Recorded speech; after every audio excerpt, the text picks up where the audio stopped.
Okay, welcome back to this analysis of an inspector called Act 1. We're looking at the very last bit, Sheila and Gerald in this act. Okay, so you can see that red is for Sheila, and make sure that you have read this act because this is not a reading, this is just an analysis of key quotes. So the first thing that I would pick up on there is Sheila's response in brackets, which is warmly. I think that's quite important. Priestley, the playwright, he chose these character tones, stage directions, character actions in brackets. So he clearly wants us to recognise that Sheila is feeling quite bad at the moment. She shows a care and a concern. She's warm with reference to how awful Eva Smith's situation is, and when the inspector describes it, she does say it's a rotten shame. So there's some sympathy being built there. So Sheila's a character that potentially we might start to like. And just to talk about the other quote there for Sheila, she recognises, which is the opposite to her father, that the girls that her dad has hired to work in his factory are not just cheap labour. So because women were cheap to employ, she recognises that they're people, which sounds ridiculous to say in the 21st century, but at the time, remember, there is still the inequality between men and women. It's still a patriarchal society, and there's still such a big gap with working class, middle class, and upper class.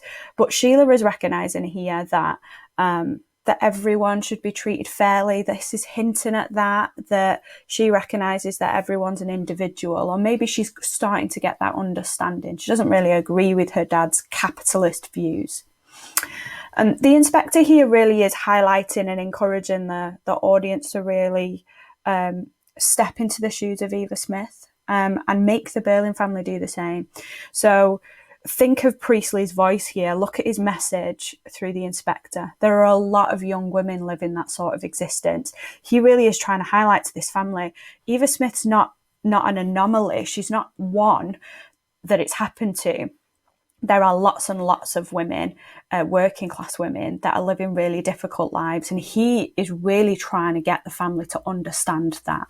And we get Priestley's view here and what he really wants in his message when the inspector says, I've thought that it would do us all a bit of good if sometimes we tried to put ourselves in the place of these young women. Now, that's called empathy. That's what he's asking for. He's asking for the Berlin family and middle and upper class people to step into the shoes, to imagine what it's like living like Eva Smith had to live, where she's got hardly any money and she's living in dingy back bedrooms. And that's the point. He really wants them to understand that life so that they can be more empathetic and be more responsible and be more caring. The only thing to pick up on this slide here is that you can see in bold, I've just highlighted Berlin's really kind of arrogant, distant view of working class women, because he's really under the assumption that it's all Eva Smith's fault. Look at what he says here in bold. She got herself in trouble, not doing her work properly. There must have been something wrong.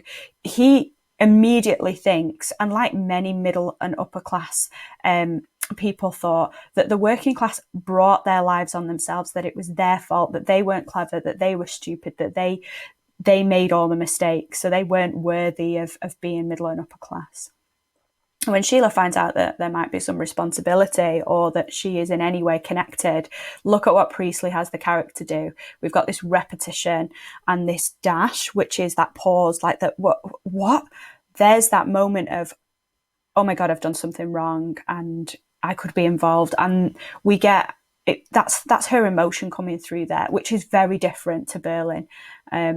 So worth picking up on that there as well. Just to back up some of your points about Sheila actually being different to her father. And we get that in the stage directions as well when she sees the photograph, recognises it with a cry, a half-stifled sob, and runs out. Now, we know she's quite young for her age. We know she can be quite childish and she's treated as such, and she's quite young, kind of mentally young. She's been wrapped up in cotton wool, essentially. She's had